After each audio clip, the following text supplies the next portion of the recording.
Bienvenue sur Fleur d'Avocat. Je suis Lila Louise Maréchaux et dans ce podcast, je vais à la rencontre des avocats bien dans leur robe. Au passage, Fleur d'Avocat, c'est aussi une newsletter que j'envoie chaque dimanche matin.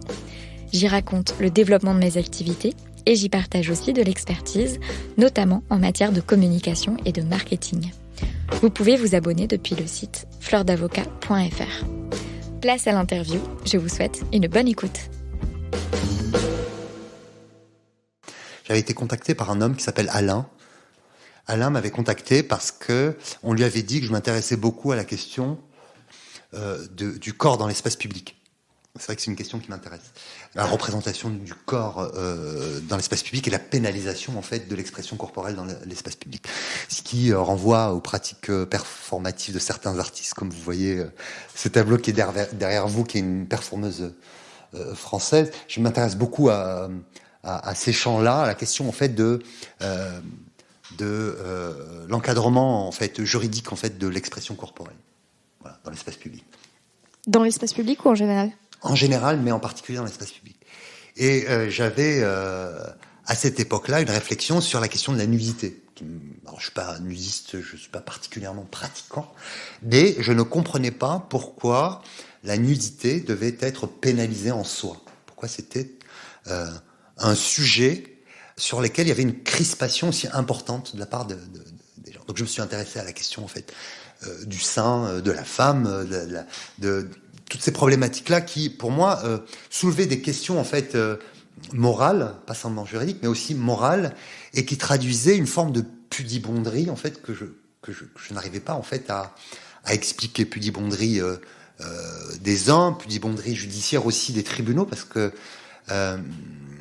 condamner un homme parce qu'il se promène tout nu dans une forêt, après tout, est-ce que la forêt n'est pas le lieu idoine pour être nu, précisément?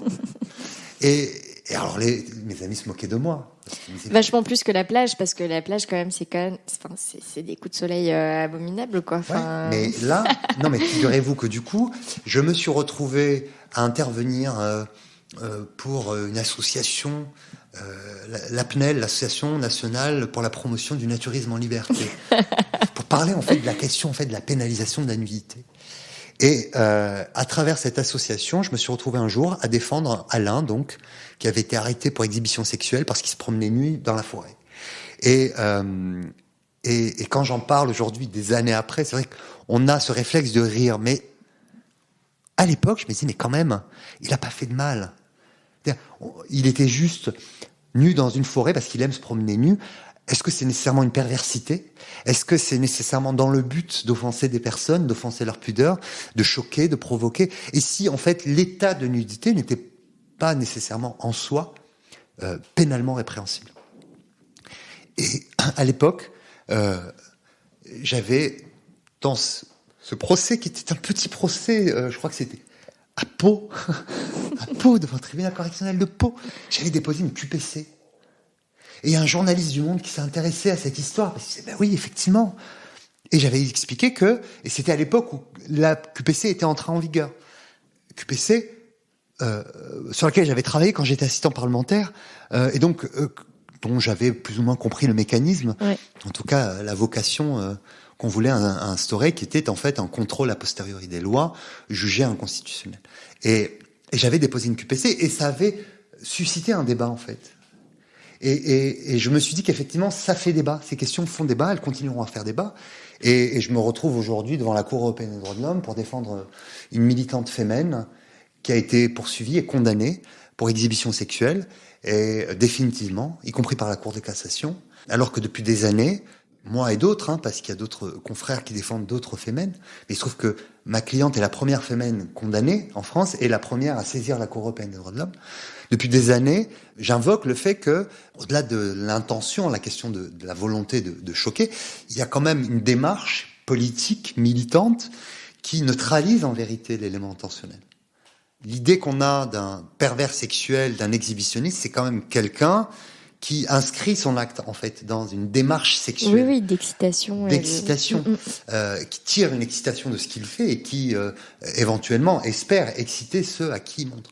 Mais là, on n'est pas du tout dans ce cadre-là. Donc comment transposer une infraction qui pourrait concerner un gars qui montre son zizi devant une école à une femme qui milite politiquement en inscrivant des messages politiques sur son torse?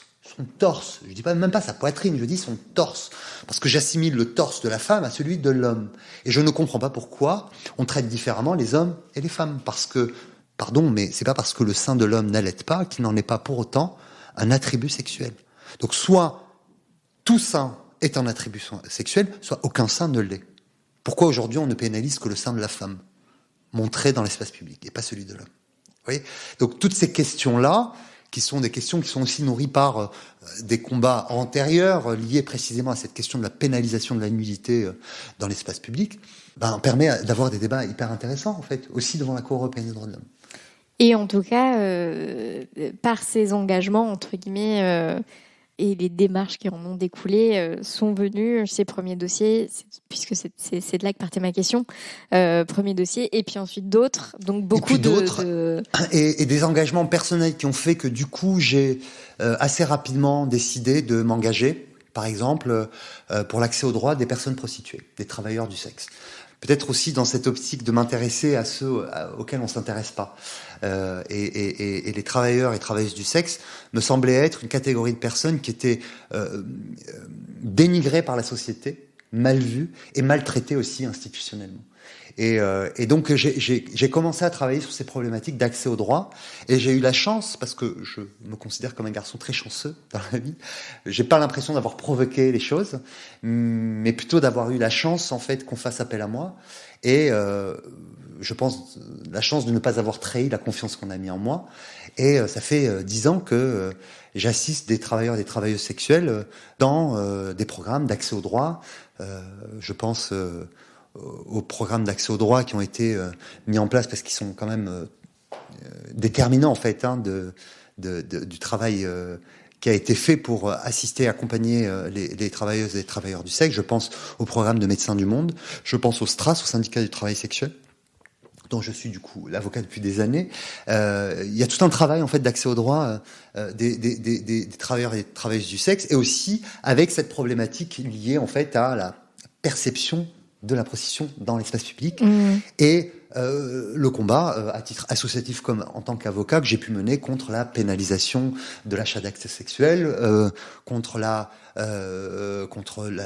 pénalisation du racolage qu'on qualifiait et de actif et de passif. Enfin, bref, ces combats-là participaient aussi d'une certaine idée que j'avais, alors peut-être de la liberté individuelle, de la liberté des corps, mais en tout cas, c'est vrai que ça a été assez structurant en fait des combats, parce que c'est des combats. Hein.